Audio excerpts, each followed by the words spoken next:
நான் சாதிச்சேன்றதுனால நான் கம்பீரமா பாடல.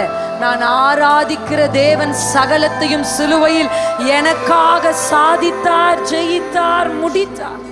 ஹல்லேலூயா, ஆமென். ஒரு புதிய பாடலை நம்ம பாட போறோம். இந்த பாட்டினுடைய பெயர் கர்த்தர் ஆளுகிறார். எல்லாரும் சொல்லுங்க, கர்த்தர் ஆளுகிறார், அரசாளுகிறார். ஹல்லேலூயா. என்னுடைய ஆண்டவர் தான் என் குடும்பத்தை ஆளுகிறார். எந்த மனிதனும் என்னையும் என் குடும்பத்தையும் என் பிள்ளைகளும் ஆள முடியாது. ஹல்லேலூயா, ஆமென், ஆமென். சொல்லுங்க, கர்த்தர் ஆளுகிறார், கர்த்தர் ஆளுகிறார். இந்த வார்த்தை நீங்க சொல்லும்போது you are coming under the kingdom of the Lord. ஹல்லேலூயா. கர்த்தருடைய ராஜ்யத்திற்கு நீங்கள் உங்களை உட்படுத்திக் கொள்ளுகிறீர்கள். ஆமென்.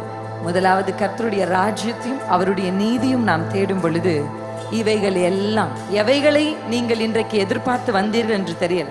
Some of you are here for a healing. இந்த 12 மணி நேர ஆராதனையில் எனக்கு ஒரு சுகம் கிடைக்காதா?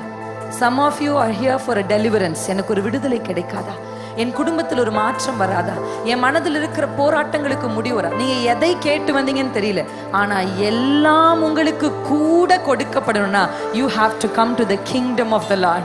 கர்த்தருடைய ராஜ்யத்திற்குள், இந்த ராஜாவின் அரசாட்சிக்குள் உம்முடைய ராஜ்யம் வருவதாக, உம்முடைய சித்தம் பரமண்டலங்களில் செய்யப்படுவது போல என் வாழ்க்கையில், என் குடும்பத்தில், எங்கள் ஊழியத்தில், இந்த திருச்சபையில், என்னுடைய தலைமுறையில் let your will be done, O Lord.